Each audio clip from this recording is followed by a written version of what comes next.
কোরআনে কারীমের 18 নম্বর পারার প্রথম যে সূরা রয়েছে, এই সূরার নাম হলো সূরা মুমিনুন।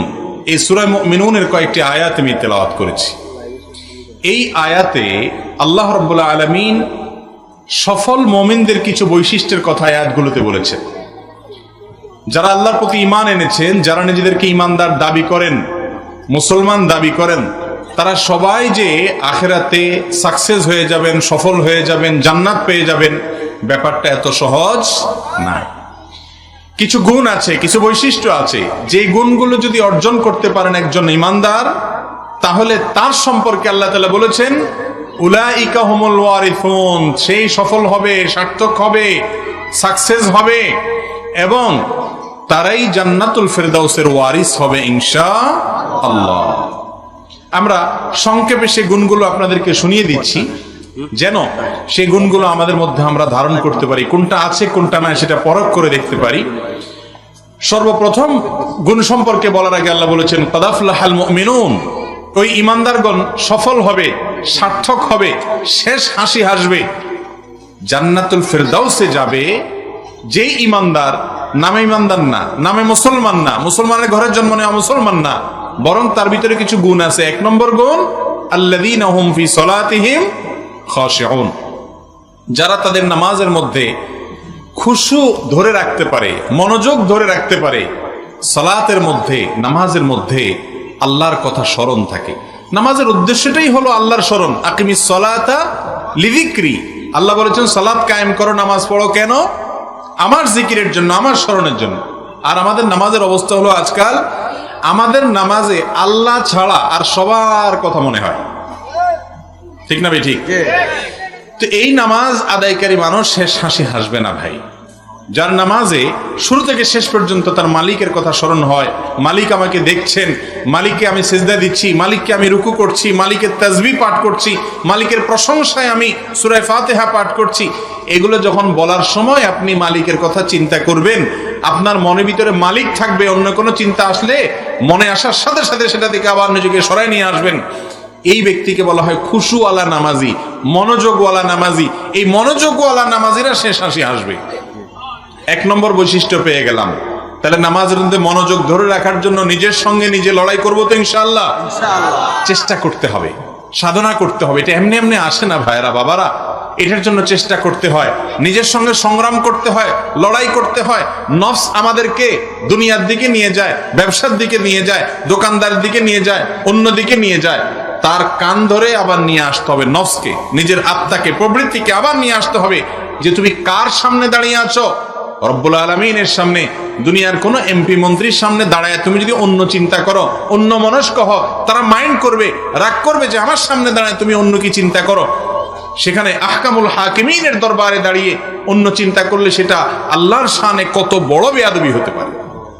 এই জন্য নামাজের মধ্যে মনোযোগ ধরার জন্য, মনোযোগটাকে টিকায় রাখার জন্য, অন্যদিক ছুটে গেলে আবার সেটাকে টেনে আনার জন্য চেষ্টা করবো তো ইনশাআল্লাহ।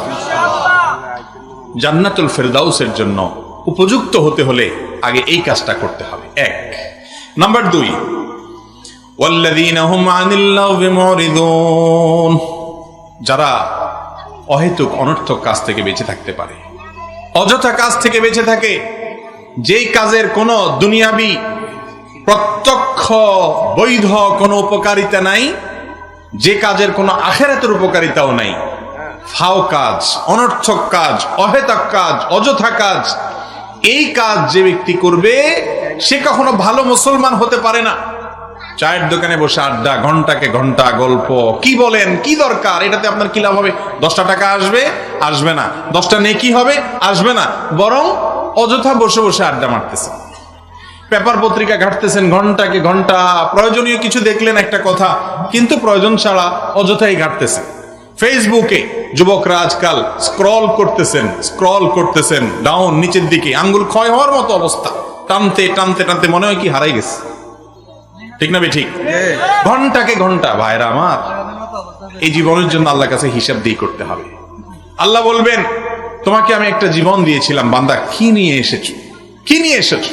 যাই বলবেন আল্লাহ ফেসবুক যে পরিমাণ, ফেসবুক আর ইউটিউব যে পরিমাণ টানছি, স্ক্রল করছি, এটার যদি আপনার মাপা হয় ফিতা দিয়া, তাইলে কত কিলোমিটার যে হবে আল্লাহ জানে। কি বলেন, এই আমল আখিরাতে কোনো কাজে আসবে? একইভাবে দুনিয়াতেও কোনো কাজে আসবে না।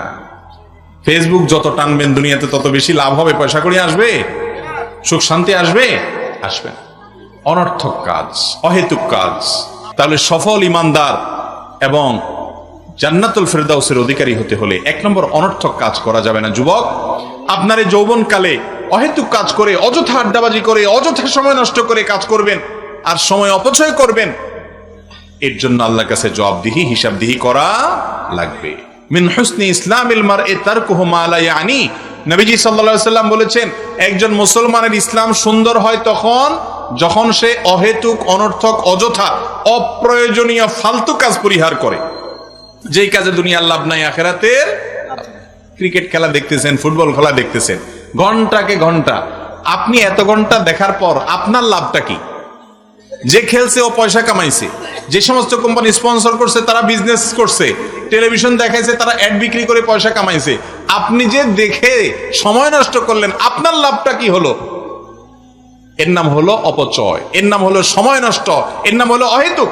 আপনি বলবেন আমি আনন্দ পাইছি। কিভাবে আনন্দ পাইলেন? আপনি খেলা জিতলে ওই বেটা, লাভ করলে সে লাভ করছে, আপনার আনন্দের কারণটা কি? ভাইরা আমার, একইভাবে দেখবেন গেম খেলার অভ্যাস আমাদের আছে, অনেকের আছে না নাই? গেম খেলি কেন? সময় পাস করতেছি আমরা। আপনি গেম খেললে কোনো পয়সা আসবে? দুনিয়াবি কোনো অর্জন হবে? বরং এগুলোর ফলে মনে হয় যে একটু ভালো লাগে, আনন্দ লাগে না। আনন্দ লাগে না। গেম খেলার পরে যারা খেলেছেন সবাই জানেন, ছোট বড় সবাই কম বেশ খেলেছেন, এটা খেলার পরে ফ্রেশ লাগে নাকি আরো মনটা ভার ভার লাগে? আরো ভার ভার লাগে, অস্থির লাগে। কারণ আল্লাহ তাআলা এখানে শান্তি রাখেন নাই। আল্লাহ আমাকে আপনাকে আমাদের বুঝার তৌফিক দান করুন। তাহলে সফল ইমানদার হতে হলে অহেতুক, অনর্থক কাজ পরিহার করতে হবে। 3 নম্বর কাজ হলো ওয়াল্লাযীনা হুম লিয-যাকাতি ফাইলুন। আল্লাহ যাদেরকে যাকাত দেওয়ার সামর্থ্য দিয়েছেন তারা হিসাব করে করে সম্পদের যাকাত দিয়ে দিতে হবে। অনেক লোক আছেন যারা যাকাত দেওয়ার মতো সম্পদের মালিক, কিন্তু যাকাত হিসাব করে দেন না। 4 নম্বর বৈশিষ্ট্য হলো ওয়াল্লাযীনা হুম লিফুরুজিহিম হাফিজুন। যারা নিজের লজ্জাস্থানকে হেফাজত করে, নিজের ইজ্জতকে হেফাজত করে, যারা নিজের যৌন চাহিদাকে নিয়ন্ত্রণ করে, এটাকে যত্রতত্র ব্যবহার করে না। শয়তানের একটা বড় অস্ত্র হলো মানুষের যৌনতা সংশ্লিষ্ট অপরাধ, এই প্রবণতা তার ভিতরে জাগ্রত করে তাকে নষ্ট করা। কারণ আল্লাহর জমিনে মানুষকে বিভ্রান্ত করার জন্য শয়তানের কয়েকটা হাতিয়ারের সবচেয়ে বড় হাতিয়ার একটা এটা, যে মানুষকে যৌন অপরাধের সাথে জড়িয়ে, নারীকে পুরুষ, পুরুষকে নারীর সাথে অবৈধভাবে আকৃষ্ট করে, এর জন্য নানা আয়োজন করে তাকে বিভ্রান্ত করে ফেলে। এর ফলে ঈমানের চেতনা নষ্ট হয়ে যায়, ইবাদতের প্রতি আগ্রহ কমে যায়, আস্তে আস্তে মানুষ কুফরের দিকে চলে যায়। এই জন্য জান্নাতে ফেরদাউসের মালিক হওয়ার জন্য ঈমানদার হিসেবে শুধু নামে মুসলমান হলে আখিরাতে কাজে আসবে না। ও ভাই আমার, সেদিন কাজে আসার জন্য, সফল হওয়ার জন্য অন্যতম প্রধান শর্ত হলো আপনাকে নিজের ইজ্জতকে হেফাজত করতে হবে। চরিত্রে কোনো কালিমা লাগানো যাবে। যে যুবক তার যৌবনে বিবাহের আগে বিভিন্ন মেয়েদের সাথে সম্পর্ক করেছেন, যে মেয়ে বিভিন্ন ছেলেদের সাথে সম্পর্ক করেছেন, যোগাযোগ রেখেছেন, হারাম সম্পর্ক করেছেন, এই জেনার সম্পর্কের কারণে আপনি আপনার লজ্জাস্থানে যত্রতত্র হেফাজত করলেন না, ব্যবহার করলেন, যত্রতত্র ব্যবহার করলেন, এবং এটার কারণে আপনি জান্নাতুল ফেরদাউসের উপযুক্ততা হারালেন। যারা আগে ভুল করেছেন তওবা করে আল্লাহর কাছে ফিরে আসেন। মনে রাখবেন, আল্লাহ তাআলা হারামে আরাম রাখেন নাই ভাই। শয়তান আমাদেরকে বলে হারামে আরাম আছে। জেনা, যেটাকে এখন নাম দেয়া হয়েছে রিলেশনশিপ, জেনার এখন নাম কি ভাই? রিলেশনশিপ। এই নতুন নাম দিয়ে জেনার মতো অপরাধকে, পাপকে হালকা করে দেয়া হচ্ছে যুবকদের সামনে। এই পথে যারা একবার পা বাড়াচ্ছেন তাদের ঈমান, আমলের চেতনা সব বরবাদ হয়ে যাচ্ছে। এই জন্য নামে মুসলমান থাকে, কাজে কিছুই থাকে না। আর যারা নিজেদেরকে হেফাজত করতে পারে, নিয়ন্ত্রণ করতে পারে, আল্লাহ রাব্বুল আলামিন তাদের জন্য দাম্পত্য জীবনে, বিবাহের জীবনে প্রচন্ড রকমের শান্তি এবং সুখের ব্যবস্থা রেখেছেন ইনশাআল্লাহ। যারা বিবাহের আগে অবৈধভাবে হারাম পদ্ধতিতে নিজের চাহিদা পূরণ করে, বিভিন্ন জনের সাথে যোগাযোগ রাখে, রিলেশনশিপের নামে জেনা করে, সেই মানুষগুলোকে দাম্পত্য জীবনে, বৈবাহিক জীবনের শান্তিটা আল্লাহ রাব্বুল আলামিন সেভাবে দেন না। এটাই আল্লাহ তাআলার সুন্নাহ। অতএব আমাদের যৌবনকালকে আমরা হেফাজত করব তো ইনশাআল্লাহ। হেফাজত করার পর এনজয় করতে পারবেন। আপনার বৈবাহিক জীবনে আপনার মনে হবে যখন যে আমার চরিত্রে কোনো কালিমা লাগে নাই, ভালো লাগবে, এনজয় করবেন। আর যদি আপনি যৌবনকালকে নষ্ট করেন যুবক ভাই আমার, এক সময় যখন বয়সকাল হবে, বিয়ে শাদী করবেন, সব হয়তো আপনি তওবা করে ফেলে এসে নতুন করে ভালো হয়ে যাবেন, কিন্তু আপনার পেছনে যে আপনি অপকর্মগুলো করেছেন সেগুলো মনে উঠলে নিজের কাছে খারাপ লাগবে যে আমি এক সময় খারাপ ছিলাম, বিভিন্ন পথে ছিলাম, ভুল পথে ছিলাম। এই জন্য যৌবনকালকে যদি হেফাজত করতে পারেন, সারা জীবন মানসিক প্রশান্তি পাবেন, এনজয় করবেন, ভালো লাগা কাজ করবে। ধরে রাখতে হয় এই জন্য যখন তখন সেটাকে, আবেগকে যদি আপনি ব্যবহার করেন, আপনার সারা জীবনের শান্তি হারাম হবে। বেঁচে থাকবো ইনশাআল্লাহ সব ধরনের হারাম সম্পর্ক থেকে। এর জন্য হিম্মত লাগে ভাই, সৎ সাহস লাগে, কঠিন একটা বিষয়, কঠিন। এমন ভাবে শয়তান আমাদের জন্য ফিতনার জাল বিছিয়েছে গোটা পৃথিবীতে, বাঁচার উপায় নেই। চতুর্দিক থেকে আক্রমণ, চতুর্দিকে আক্রমণ। আল্লাহ আমাকে আপনাকে সবাইকে হেফাজত থাকার তৌফিক দান করুন। তাহলে সফল এবং সার্থক ইমানদার হওয়ার জন্য প্রথমত নামাজে মনোযোগী হওয়া, দ্বিতীয়ত হলো অনর্থক কাজ ছাড়া, তৃতীয়ত হলো জাকাত, যাদের জাকাত ফরজ হয়েছে তারা জাকাত দেওয়া, আর 4 নম্বর হলো নিজের লজ্জাস্থানকে যত্রতত্র ব্যবহার না করা, এটা নিয়ন্ত্রণ করা। আর 5 নম্বর হলো ওয়াল্লাযীনা হুম লিআমানাতিহিম ওয়া আহদিহিম রাউন। 5 নম্বর হলো যারা আমানত রক্ষা করে। কি রক্ষা করে ভাই? আমানত। আপনার কাছে কেউ কোনো টাকা দিয়েছে, সেটা আমানত। কোনো সম্পদ দিয়েছে, আমানত। কোনো কথা বলেছে, সেটাও কি আমানত। আপনাকে পরীক্ষার খাতায় লেখার জন্য কাগজ দেওয়া হয়েছে, প্রশ্ন দেওয়া হয়েছে, এটা আমানত। আপনি অন্য কাউকে দেখাবেন না, দেখাইলেন তাহলে আমানত নষ্ট করে ফেললেন, খেয়ানত করলেন, আমানত ভেঙে ফেললেন। এরকম আমাদের জীবনের শত শত ক্ষেত্রে আমানত আছে। কয়েকজন নির্বাচনে দাঁড়িয়েছে, একজন ভালো একজন খারাপ। আপনি আপনার দলের টানে, ভালো হোক আর খারাপ হোক, আমি যেহেতু আমার লোক, যেহেতু সে আমার আত্মীয়, যেহেতু সে আত্মীয়তার টানে, দলের টানে, নানান টানে আপনি তাকে ভোট দিলেন। লোকটা খারাপ জানেন তবুও দিলেন, অথবা 500, 1000, 2000 টাকা পাইয়া তাকে দিয়ে দিলেন। তাহলে আমানতটা রক্ষা করলেন না নষ্ট করলেন? নষ্ট করলেন। এইরকম আমানত আমাদের জীবনে অহরহ আমরা নষ্ট করি। অনেকে শুধু নামাজ কালাম পড়ে, কিন্তু এই সমস্ত কাজের ক্ষেত্রে আল্লাহর কথা মনে রাখে না। এরা কখনো খাঁটি মুসলমান হতে পারে না। তাহলে যারা আমানত রক্ষা করে 5 নম্বর। 6 নম্বর হলো ওয়া আহদিহিম রাউন, যারা তাদের অঙ্গীকার রক্ষা করে, আমানত রক্ষা করে 5 নম্বর। আর 6 নম্বর হলো কথা রক্ষা করে। কথা রক্ষা মানে কি? আল মুসলিমুনা আলা কালিমাতিন ওয়াহিদা, এক কথার উপরে থাকবে মুসলমান, 2 কথার উপরে থাকবে না। যা বলবে তা করবে, যেটা মানুষের সাথে কথা দিবে তার ব্যতিক্রম করবে না, যেটা পারবে না সেটার কথা দিবে না। কথা দিবে, কাজ করবে না। সকালে বলবে, বিকালে ওয়াদা ভাঙবে। এই ওয়াদা খেলাফ করা মুসলমানের চরিত্র হতে পারে না। মুসলমানের জীবন যেতে পারে, সে ওয়াদার খেলাফ করবে না, যা বলেছে সেটাই করবে। এবং মুনাফিকের চরিত্র নবী সাল্লাল্লাহু আলাইহি ওয়াসাল্লাম বলতে গিয়ে বলেছেন আয়াতুল মুনাফিকি সালাস, মুনাফিকের 3টা মার্কা আছে। মুনাফিকের মার্কা কয়টা ভাই? 3টা। ইযা হাদ্দাসা কাযাব, যখন সে কথা বলে কথায় কথায় মিথ্যা বলে, কথায় কথায় মিথ্যা বলে, মুনাফিকের মার্কা।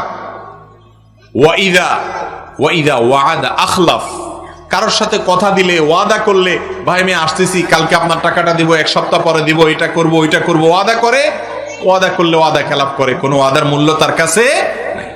ওয়া ইযা তুমিনা খান, আর যখন আমানত রাখা হয় তার কাছে, কেউ কিছু আমানত রাখে সেটা নষ্ট করে, আমানতের খেয়ানত করে।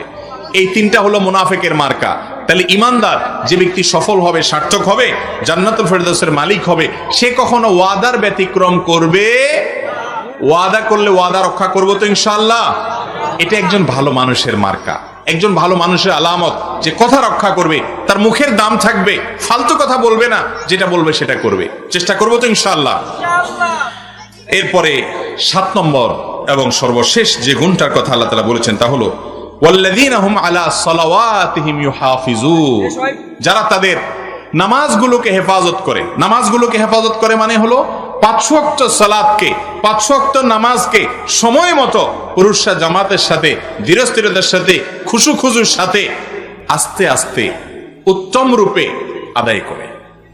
ওই যে নামাজের প্রথমটা বলা হয়েছে খুশু অবলম্বন করা, মনোযোগ থাকা, আর এটা হলো শেষেরটা হলো নামাজটা নিয়মিত করা, সময় মতো, ঠিক মতো, সঠিকভাবে করা, মাঝে মধ্যে করে মাঝে মধ্যে ছাড়া, এরকম না। এই 7টি বৈশিষ্ট্য যখন থাকবে, আবারও বলছি এক নজরে, যারা নামাজের মধ্যে খুশু রাখে, মনোযোগ ধরে রাখার চেষ্টা করে, আর অনর্থক কাজ পরিহার করে, যারা জাকাত ফরজ হলে জাকাত দেয়, যারা লজ্জাস্থানের হেফাজত করে, যারা নিজের আমানত কারোর সাথে ওয়াদা করলে সে ওয়াদা রক্ষা করে, আমানত রাখলে আমানতের খেয়ানত করে না। কেউ একটা কথা বলল কাউকে বলিয়েন না, তো আর বলে না, ওটা আমানত থাকে। নবীজি বলেছেন ইদা হাদ্দাসা রাজুলু ফালতাফাতা, কেউ আপনার সাথে কথা বলে একটু সরে গেছে, তাহলে এটা আপনার কাছে আমানত হয়ে গেল। সে যদি অন্যের কাছে প্রকাশ না চায়, তাহলে আপনি কারোর কাছে বললে আমানতের খেয়ানত করলেন। সে চলে গেল, আরেকজনের কাছে বলে বলে মজা নিচ্ছেন, যে জানো সে কি বলছে, তার কাছে বলে আপনি হারাম স্বাদ নিচ্ছেন, গল্প দিয়া তার দুর্বলতাটা বলে দিলেন, তার কথাটা আমানতটা খেয়ানত করে দিলেন। এটা ইমানদারের কাজ না, এটা রক্ষা করতে হবে, আমানত রক্ষা করতে হবে। আর সর্বশেষ হলো ওয়াল্লাযীনা হুম আলা সালাওয়াতিহিম ইউহাফিজুন, সমস্ত নামাজ নিয়মিত ঠিকমতো আদায় করে। উলাইকা হুমুল ওয়ারিসুন, এই মানুষগুলো হলো ওয়ারিস। কিসের ওয়ারিস? জমি জিরাতের ওয়ারিস না, জমি জিরাতের ওয়ারিস না। এরা কিসের ওয়ারিস? আল্লাযীনা ইয়ারিসুনাল ফিরদাউসা হুম ফিহা খালিদুন, যারা জান্নাতুল ফিরদাউসের মালিক হবে ইনশাআল্লাহ, এবং সেখানে তারা চিরকাল থাকবে। এই 7টা গুণ আমরা অর্জন করব তো ইনশাআল্লাহ। সূরা মুমিনুনের শুরুতে সফল মুমিনদের, জান্নাতুল ফিরদাউসের ওয়ারিসদের যে 7টি গুণ আল্লাহ বলেছেন, আল্লাহ তাআলা সেই গুণগুলো আমাকে, আপনাকে, আমাদের সবাইকে অর্জন করার তৌফিক দান করুন। আমল করব তো ইনশাআল্লাহ, আজকে থেকেই শুরু করব, এবং এই 7টা গুণের প্রত্যেকটা যেন আমার ভিতরে আসে, আমি চেষ্টা করব। আমাদের মৃত্যু কখন হবে আমরা কেউ জানি? কোনো গ্যারান্টি আছে কতক্ষণ বাঁচবো? তাহলে যখন শুনলাম, এখন থেকে যদি তওবা করে আগেরগুলোর জন্য ক্ষমা প্রার্থনা করে হালখাতা করে নতুন করে জীবন শুরু করেন, আল্লাহ তাআলা পূর্বের সবগুলো মাফ করে দিবেন ইনশাআল্লাহ। নতুন করে সংকল্প করব তো ইনশাআল্লাহ, নাকি শুধু ওয়াজ শুনে কান সুখ করে বাড়িতে যায় নাকে তেল দিয়ে ঘুমাবেন? কোনটা? আমল করবেন তো ইনশাআল্লাহ। আল্লাহ আমাকে, আপনাকে, আমাদের সবাইকে আমল করার তৌফিক দান করুন।